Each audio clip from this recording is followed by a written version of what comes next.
Cuando de repente se da un cambio radical y toma una actitud totalmente diferente. Se viste el reino, se va a ver al rey, de repente la ve el rey y le dice, ay, ¿qué desea mi amor? Nunca has pedido nada, nunca has pedido nada. Dice, hasta la mitad del reino te doy, pide lo que quieras. Entonces, yo no vengo a pedir nada, nada más te vengo a invitar a ti y a tu ministro a que vengan a cenar a mi casa. Se voltea a este señor y dice, wow, nada más no pide nada, viene y me invita con mi mejor amigo. Quedó encantado, el rey se arregló, el rey va y va a un banquete.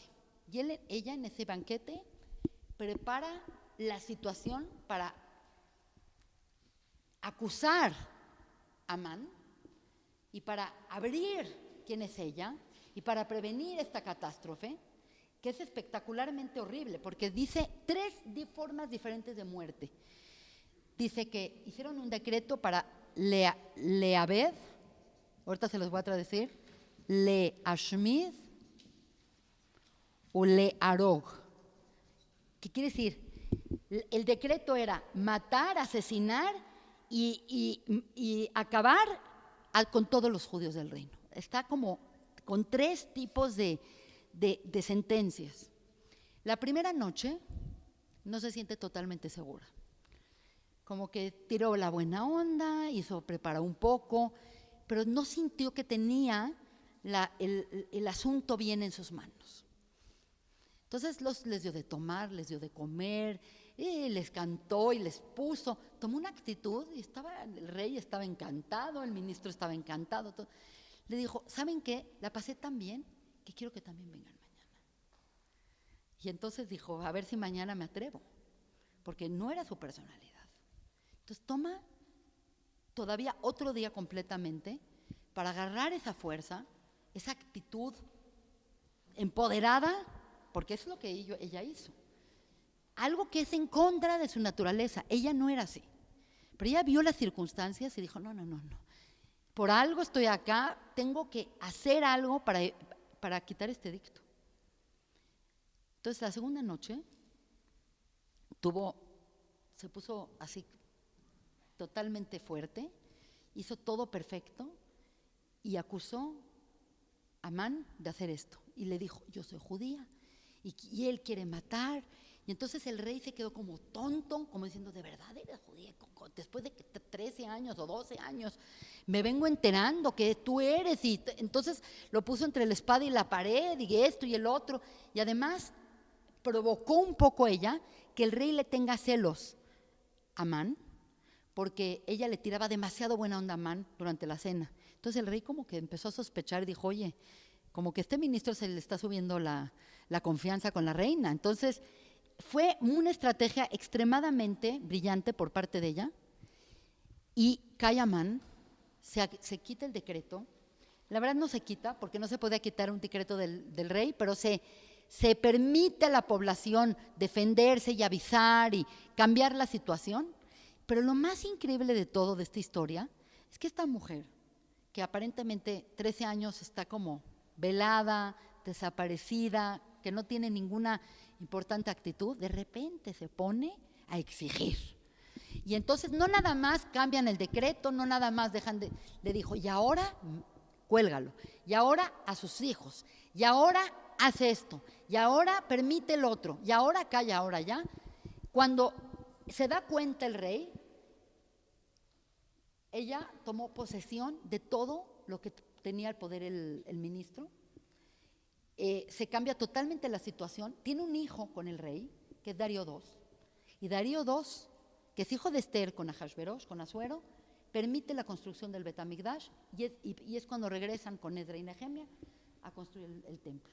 Entonces, esta historia es una locura, porque esta historia vemos una vez más una mujer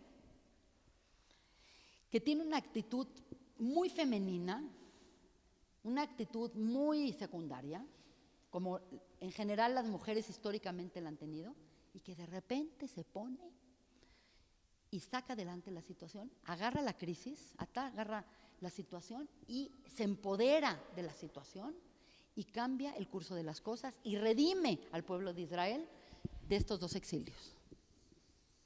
Y por lo tanto, y no nada más eso, cuando acaba la historia dice, ahora escriban todo esto en los libros de Persia y Media y que queden para siempre. Y la clase que hablamos de Purim, no sé si se recuerdan, pero dijimos que la única libro que tiene las mismas características que el Humash, que los Pentateuco, en cómo se escribe y con la importancia, es el libro de Esther. Y dijimos que el libro de Esther es el único de todos los libros que va a quedar para la eternidad. Y que cuando va a llegar la época mesiánica, todas estas fiestas como la Pascua y el Yom Kippur, que ahorita es lo más importante, se van a anular y la única fiesta que va a quedar va a ser Purim. Entonces es una fiesta que hoy en día es totalmente secundaria, porque es una fiesta que tiene muy pocos preceptos, se toma, se come, se dan regalos a la gente pobre. No digo que no son importantes, pero nadie semejante importancia le da a Purim comparado con un Yom Kippur. Y precisamente lo que dijimos es que Purim es mucho más grande que Yom Kippurim, porque la palabra Kippurim es como Purim. Quiere decir, nosotros hoy en día, Yom Kippur, es el día del ayuno, es el día del perdón, es el día de borrón y cuenta nueva, es el día de arreglar todo y pedirle perdón a Dios y empezar con una carta nueva y una vida nueva. Y ahorita cualquier persona lo ve como la oportunidad de su vida. Bueno, pues esta fiesta se va a acabar y va a quedar una fiesta que es mucho más grande porque se llama Purim y este es Kippurim. Este es como Purim, quiere decir Purim es la original y Kippur no es la original, es como la segunda. Entonces Esther es un personaje espectacular porque demuestra a una mujer apagada, a una mujer pasiva. No digo que no era valiosa, era una mujer hermosa y era una mujer justa y era una mujer que cuidaba los preceptos y que rezaba y que hacía todo bien. Yo no estoy diciendo eso, estoy diciendo que hay un momento histórico donde la mujer tiene que sobreponerse y tiene que usar sus cualidades una vez más. No las cualidades masculinas. No es que agarró y se puso una lanza y mató al ministro. Usó la seducción, la intriga, la cenita, el vinito, la desta, la belleza, el vestido. Usó todos los encantos femeninos para revertir la situación y lo logra. Por lo tanto, es una superheroína. Bueno, podríamos continuar y vamos a continuar con unos 2 ejemplos más para que vean la consistencia de estas mujeres. Entonces ya tenemos resuelto Mitzrayim, Egipto. Ya tenemos Babel y Persia, Babel y Parás. Ahora vayamos a ver Grecia y vayamos a ver Edom, Roma.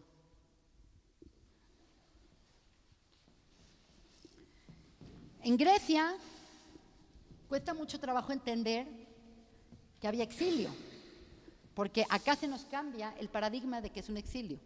Para nosotros un exilio es que estás en un lugar y te corren. Salte de la clase, exíliate, ya. Salió este gobernador, no te gusta, exíliate. Vete a Querétaro, vete a otro lado. Entonces tenemos Grecia, que en hebreo se dice Yaván, y sabemos que durante el tiempo que estuvieron los griegos, los judíos estaban en Israel. Entonces, ¿dónde está el exilio? Ok, y esto abre a entender el exilio de una manera mucho más profunda. Porque durante la época de los griegos, cuando llegó Alejandro Magno, los judíos se dieron cuenta que por las buenas iban a lograr más que por las malas.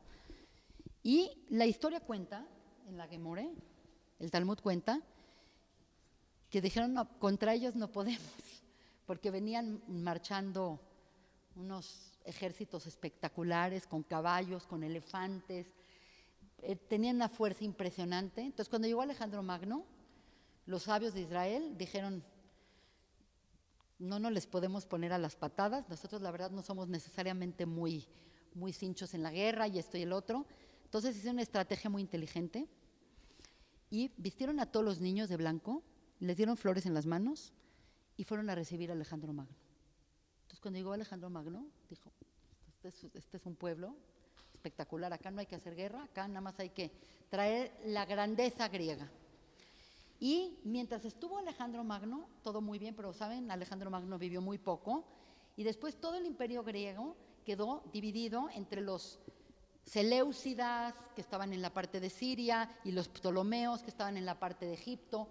Entonces, bueno, ahí ya entraron otras problemáticas, pero el verdadero problema que hubo con los griegos fue que era una cultura tan atractiva, era una cultura tan preciosa, que la realidad es que el problema que hubo con Grecia fue un problema civil entre judíos, por decir ortodoxos, y judíos helenistas, que empezaron a perder su identidad judía. Y el problema es que estos, que son los macabeos, eran muy pocos. Entonces empezó a haber un problema de estos contra estos que no tenía nada que ver Grecia. Simplemente Grecia, al traer su cultura, trajo una cultura muy atractiva y la gente dijo, ay, pues está más padre que el judaísmo, en pocas palabras. Es la verdad. Se deslumbraron, entonces empezó a haber problemas entre estos contra estos, hasta que llegó un tirano, que era un seleucida, que es Antíoco III, y que dijo, no, a esto lo tenemos que frenar, y la manera de frenarlo es destruir el templo. Ya obviamente era el segundo templo, vamos a destruir el templo, y más que destruirlo, vamos a volverlo un templo griego, con Apolo, con 1000 dioses, con todo. Ya, vamos a quitarle lo especial. Eso también se llama exilio, porque exilio es vivir bajo otra cultura y bajo los valores de otra cultura, no tu cultura. Eso es para el judaísmo, eso es exilio. Entonces acá lo que sucedió es que el templo estaba desacrado. Y nosotros sabemos la historia de los macabeos. Curiosamente, no está dentro del canon bíblico. La gente conoce la historia de Macabeos porque está en el Nuevo Testamento, no en el Viejo Testamento. En el Viejo Testamento no está. Entonces todo el mundo conocemos la historia de Judá y de Matitiao y de las guerras que hubo entre los pocos contra los muchos y cómo fue algo muy doloroso porque fue una guerra civil. Es una guerra civil, es una guerra muy dura. Y finalmente, lo que lograron los macabeos fue simplemente rededicar el templo. No es que lograron quitarse a los griegos de encima. A los griegos nunca se los quitaron de encima. Pero lograron autonomía religiosa, lograron abrir escuelas, lograron un poco de autonomía, que esa es la fiesta de Hanukkah. Bueno, en esta misma época hubo una heroína que no todo el mundo conoce, pero es la que verdaderamente le dio fuerza a los macabeos y le dio fuerza al movimiento de empoderarse y de poder desafiar a un ejército y una cultura tan poderosa como es Grecia. ¿Y quién es esta mujer? Judith. Judith, la famosa Judith y Olórfenes. ¿Sí saben? ¿Han visto ese cuadro de Judith cargando la cabeza de Olórfenes? No sé si la conocen, es muy famosa. Pero la historia es una historia que no está muy conocida, se llama el libro de Judith. Y el libro de Judith cuenta de una mujer viuda, muy guapa, muy rica, que vivía en una ciudad llamada Betulia. Y hubo un sitio a esta ciudad por un general griego, y el general era terrible. Quería acabar con el judaísmo, con el estudio de la Torá, con la práctica de la circuncisión, con cuidar el Shabbat. Quería acabar con todo lo que era importante para el pueblo judío. Y pues hizo un sistema de cerco, no entra nadie, no sale nadie, no entra comida, no sale comida, hasta que se mueran o se rindan. Esta mujer Judith era así, dicen que era especialmente muy bella, que era una señora con gran personalidad, que tuvo 1000 postores después de que se quedó viuda, rica, guapa, era como wow. Y que obviamente este gobernador, pues como que le echó el ojo. Y cuando le echó el ojo, le gustó mucho. Entonces, en una ocasión, ella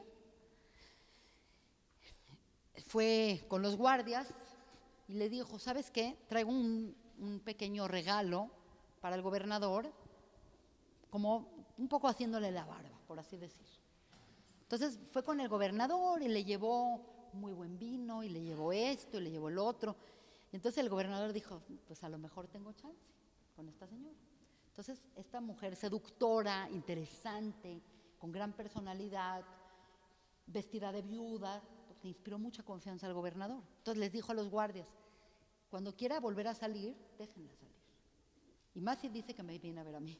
Entonces la dejaban salir y así estuvo como en intercambio y así. Y ella diciendo, bueno, voy a hablar con los grandes de Israel para ver qué pasa, a ver que se rindan, que no muera gente. Como muy conciliadora. Cuando un día fue y llevó vino y le llevó leche y le llevó pastelitos y le llevó lo que tenía, aunque había el cerco, pero ella era muy rica.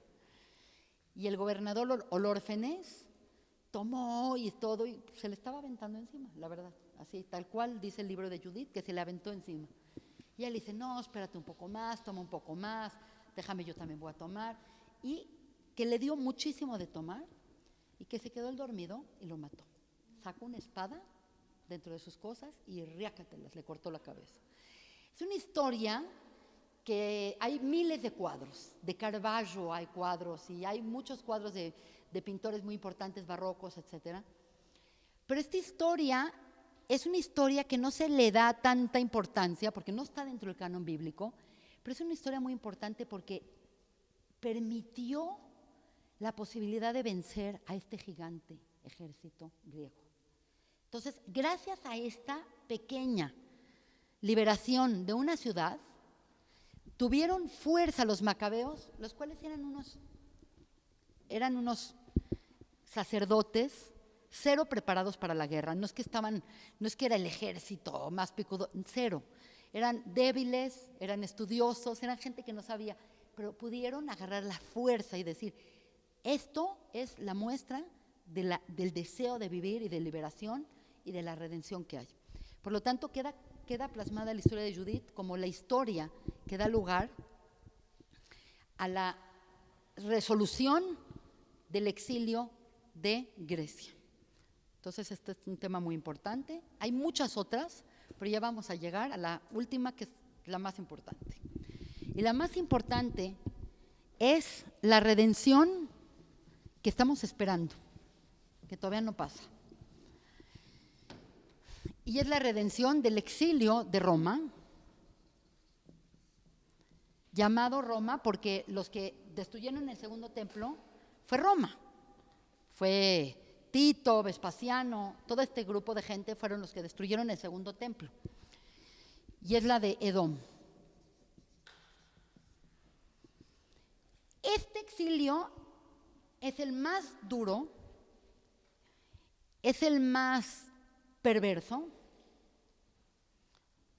Lleva más de 2000 años, estamos hablando antes de la era común y ahorita estamos en el 2018, estamos hablando más de 2000 años.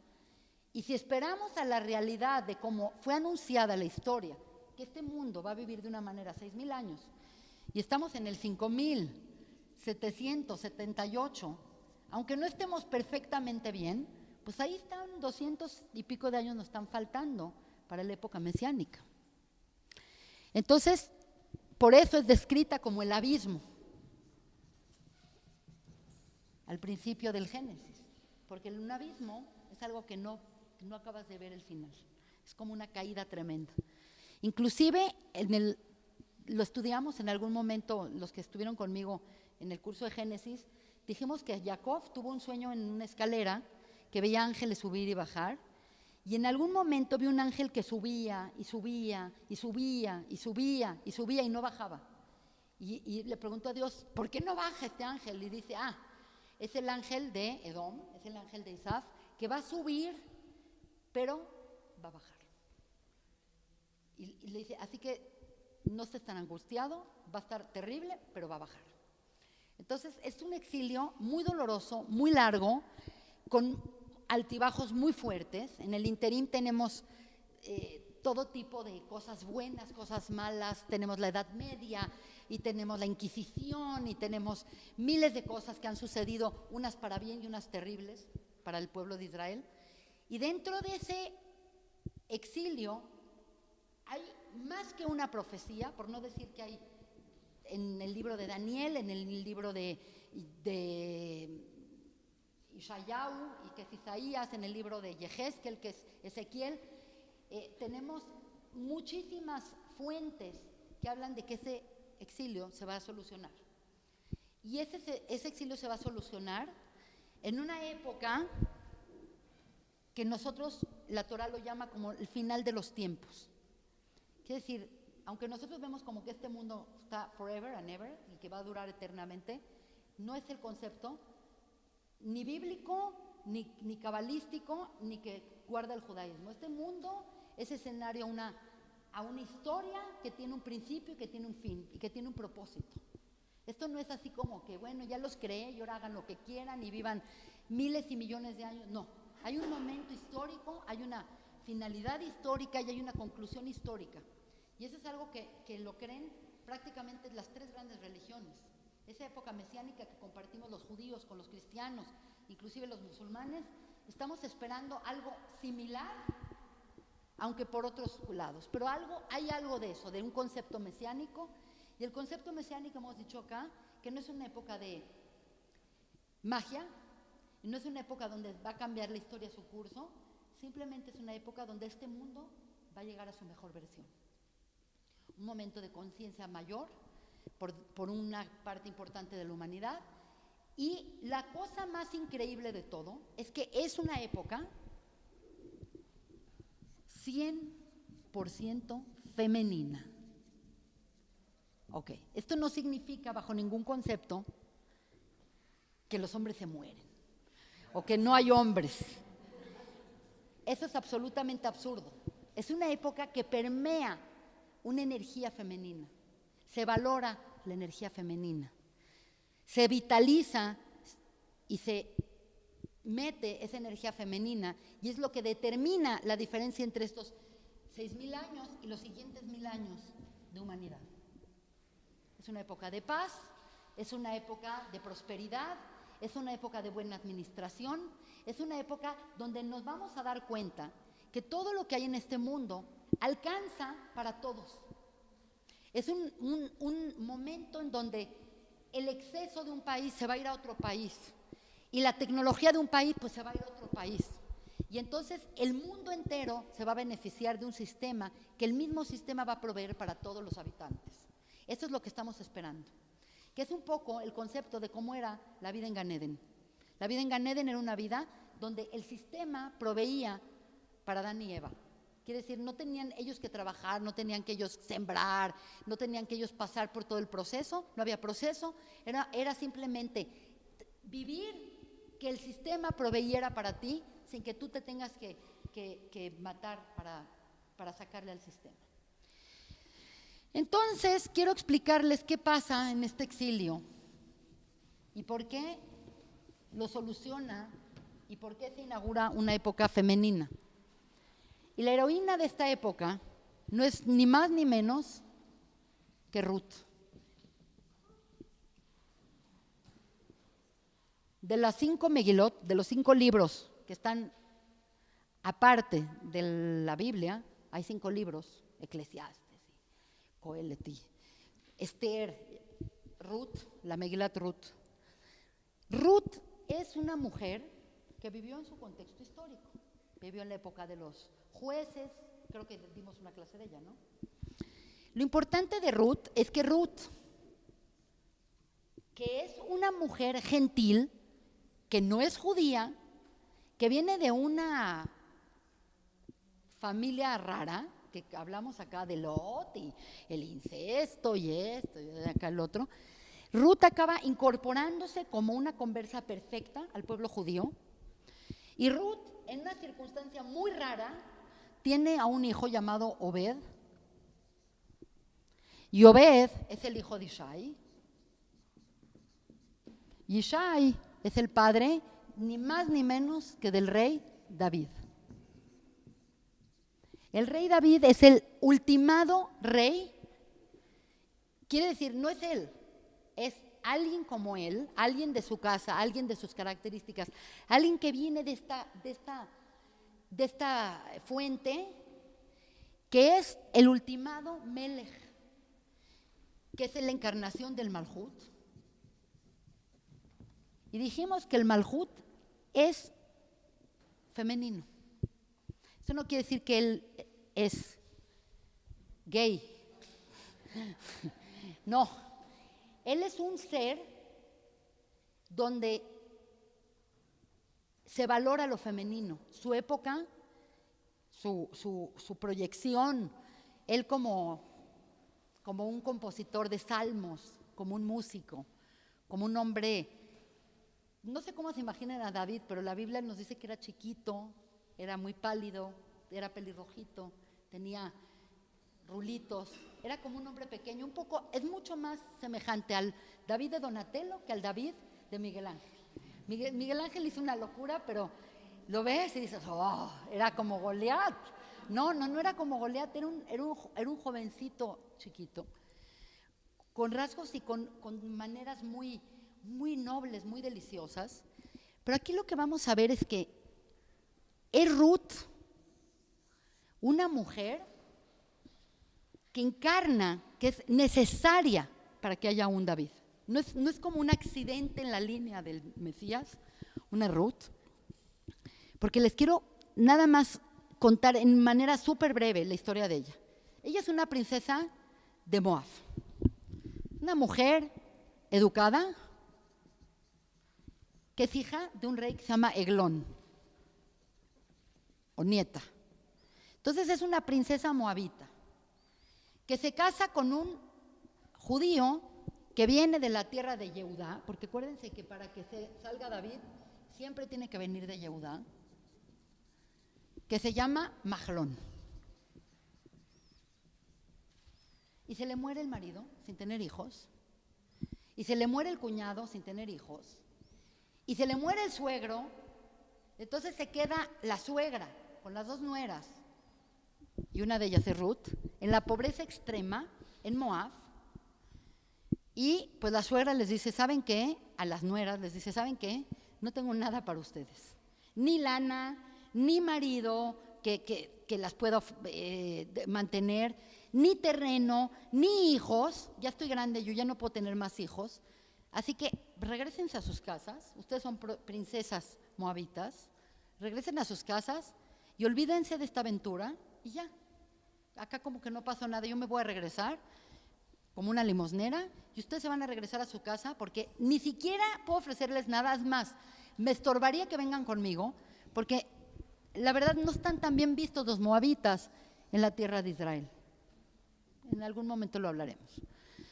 Y entonces una de las nueras, que es Orpa, le dice a Naomi, que es la suegra, dice, pues sí, la verdad no te quiero dejar, te adoro, adoré ser tu nuera, adoré vivir en tu casa, adoré ser judía, pero pues me veo que no hay ninguna oportunidad de nada para mí. Y va y se regresa a su casa, que es lo lógico.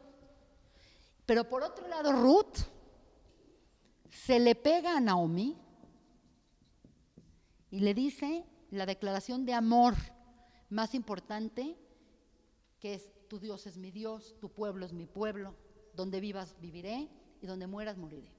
Así que no me despego de ti. Así que a donde vayas voy a ir contigo. Entonces, pues no se la pudo sacudir, no se la pudo quitar. Esta mujer se entregó totalmente, sacrificó totalmente sacrificó todo para irse a la tierra de Yehudá, donde llegaron como por dioseras, sin zapatos, sin comida, sin bienes. La gente veía a Naomi y decía, ¡oh! ¿Ya vieron a Naomi? Mira cómo, qué horror. Se fue como una rica y viene acá irreconocible, una cosa espantosa. Y increíblemente Ruth se encarga de traerle comida, se encarga de cocinarla y mantenerla, se encarga de todo. Y en algún momento Naomi más bien le dice a Ruth que podría casarse con algún descendiente de su exmarido para que reviviera el nombre de la familia, para que no se pierda el nombre, a través de un sistema que te ofrece la Biblia, que se llama el levirato, que ya lo hemos hablado. Y obviamente nadie se quería casar con ella, porque era chulísima y estaba lindísima, era hiper pobre y además era moabita. La gente decía, pues ¿para qué me meto con, no sé si es judía, no es judía, acá y allá? No querían, no encontraban cómo convencerse, hasta que por fin un señor, que dicen que probablemente tenía casi 90 años, que era viudo, vio el caso, y el caso es que Ruth fue al campo de ese señor a traer comida, porque hay una ley en Israel que cualquier persona pobre puede beneficiarse de 3 leyes de la agricultura. Una se llama Leket, otra se llama Peá y otra se llama Shejija. Quiere decir, tú estás labrando, tú tienes tu campo de trigo, de cebada, no importa de qué es. La ley bíblica obliga, no es una cosa si quieres o no quieres, acá es a fuerzas. Dejar unas esquinitas, eso se llama Peá, para los pobres. De tal manera que un pobre dignamente puede entrar a un campo y sin pedirle permiso a nadie, sin pedir y sin humillarse, puede ir en algún momento y recoger comida de acá y sobrevivir y no morirse de hambre. Ese es Peá. Shejija es cuando alguien está labrando, cuando está recogiendo la cosecha y de repente se le olvidó un pedacito de cosechar. Entonces, si se le olvidó y el pedacito no le va a representar a él una pérdida económica muy grande, dice, ¿sabes qué? Lo voy a dejar para los pobres, por algo se me olvidó. Y la otra es Leket, que es cuando van recogiendo las espigas. Hay unas que se caen, entonces los pobres iban recogiendo atrás para poder vivir dignamente, por así decir. Entonces, Naomi mandó a Ruth a hacer esto en el campo de un familiar que se llamaba Boaz. Y la pobre mujer, imagínate, era princesa, era todo, y acá está de pobrecita, casi de paupérrima, buscando comida, una cosa espantosa. Cuando este señor Boaz le llamó la atención, número 1, que era muy bella, y número 2, que era muy educada. Como que no se lanzaba por la comida, como que tenía muy buenos modales, se agachaba. Le llamó la atención y dijo, ¿quién es esta mujer? Dice, ay, es la de la tragedia. ¿Por qué es la de la tragedia? Es la de Naomi, que perdió al marido, perdió a los 2 hijos, perdió el dinero, perdió todo. ¿Qué hacemos con esta mujer? Entonces Boaz le dice, ¿saben qué? Ayúdenle a que colecte un poco más. Entonces, en vez de llegar con una bolsita, como del súper, así con un poco de grano, llegó con un costal de este tamaño y de repente Naomi vio y dijo, ¿a dónde fuiste? Dijo, pues fui acá. ¿Y quién es el dueño? Un tal Boaz. Dice, ay, ¿no lo vas a creer? Era el primo de mi esposo. Él puede ser tu Goel. Goel, acuérdense que él puede ser tu redentor. Ella tiene 30 años, el Señor tiene 90. Es viudo, sí puede ser el redentor, pero imagínate qué sacrificio para una mujer de 30 años acabar con un hombre de 90 años que probablemente no va a vivir más de un poco de años más y se va a quedar viuda. Bueno, pues Naomi dice, a mí no me importa, ¿qué tengo que hacer?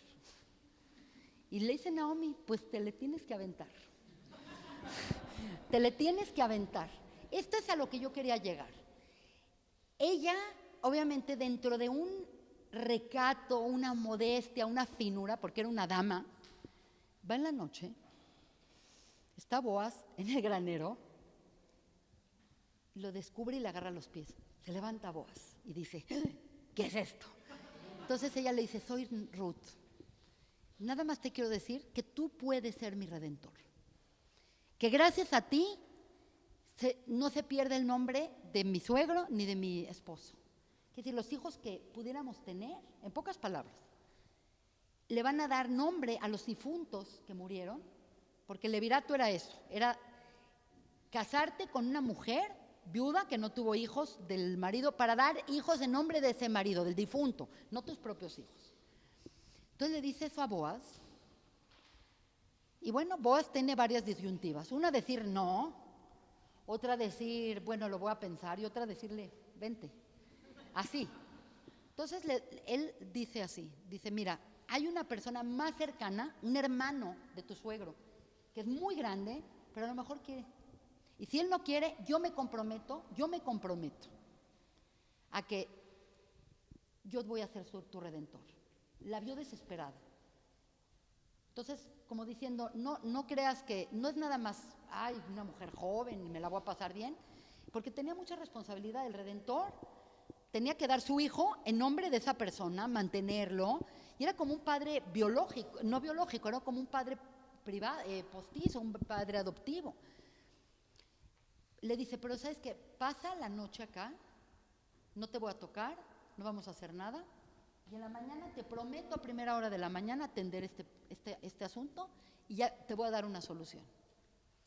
Yo no sé si lo dije en la clase que hablé de Ruth, porque estoy hecha bolas de todas las clases que doy, pero hay una cosa que la gente no pone atención en esta historia. Pasa la noche, cuando va a despuntar el alba, cuando va a amanecer, le dice, no te puedo mandar con las manos vacías, y le da 6 medidas de cebada. Entonces tú ves esto y dices, bueno, pues qué lindo, ¿no? Le dio algo para que no se vaya con las manos vacías, pero no. Quiere decir, cuando va a amanecer es cuando se acaba el exilio. Porque el exilio es la oscuridad y el amanecer es la redención. Cuando va a amanecer, le da 6 medidas, que son los 6,000 años que va a tener que vivir el exilio, el pueblo de Israel, hasta terminar el final de los días, para inaugurar la época mesiánica, que es la época de la redención. Entonces se va ella con sus 6 medidas, llega a la casa, no sé qué pensó Naomi, le dijo, ¿qué pasó? ¿Qué pasó? Le dice, pues parece que salió bien la cosa, pero van a ver si el otro o él, acá y allá, están en expectativas, como una incertidumbre. ¿Va a venir? ¿No va a venir? ¿Va a haber Mesías? ¿No va a haber Mesías? ¿Qué va a haber? ¿El Goel? ¿No Goel? Y se levanta Boaz a primera hora, cita al pariente, al primo. Le dice, mira, está este caso, esta mujer se quedó sin nada, se murieron sin tener descendencia, ¿quieres tú ser el redentor de ella?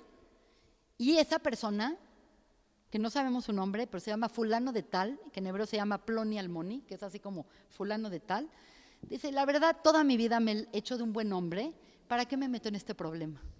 Y es increíble porque el que buscó el buen nombre, no sabemos cómo se llama. El que se cuidó de que su nombre no se manche, porque la vio a ella como una mancha en su historia, no sabemos su nombre, es fulano de tal. Entonces el mismo tribunal o el mismo tipo de gente les dijo, ¿saben qué? Vamos a hacer acá un contrato, yo voy a ser el Goel, yo voy a ser el redentor de esta mujer, y mis hijos van a estar en nombre del difunto, y vamos a dar continuidad a la casa de Elimelech, de Mahlón, que es el hijo que se quedó sin descendencia. Firman un contrato, van por la mujer y consuman el matrimonio. El matrimonio se consuma sexualmente y ella se embaraza, tiene Obed tiene Ishai tiene a David. Estamos viendo acá la actitud más impresionante de todos. Estamos viendo una mujer que se sintió totalmente útil y se sintió como el perfecto vehículo para traer la redención.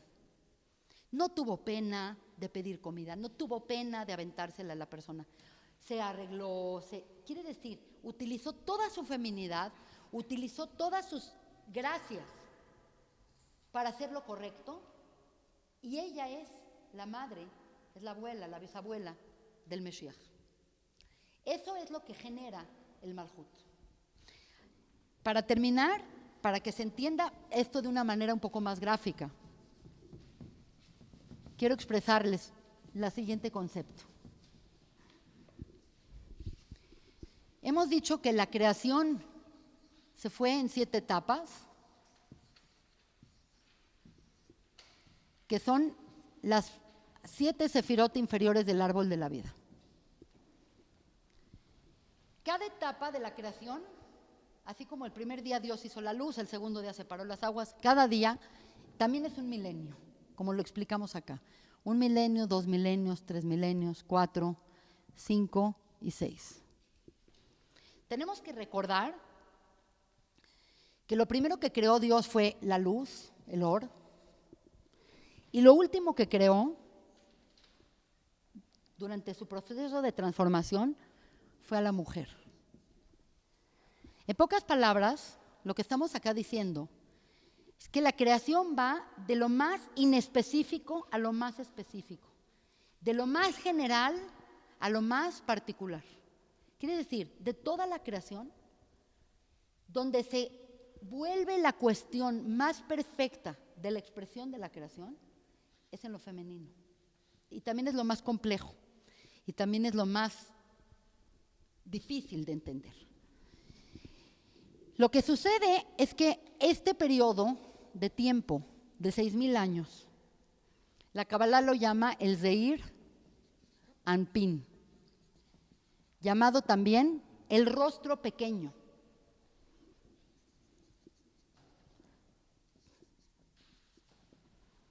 Se considera que los 6 días de la creación son 6 días de transformación. Quiere decir, Dios tiene sus ingredientes, por así decir, y durante todos esos días los va forjando los ingredientes y va haciendo la luz, el agua, las plantas, los aminoácidos, los animales. Va haciendo las diferentes cosas cada vez más complejas hasta que acaba la creación el día 6. Pero sabemos que la creación misma incluye el séptimo día. Porque el séptimo día no es para que Dios descanse, porque Dios no se cansa, no es persona. Entonces realmente el séptimo día, que es parte de la creación, lo que hemos dicho acá, es que es un día donde todo lo que se hizo y se transformó cobra su lugar. Cobra su integración.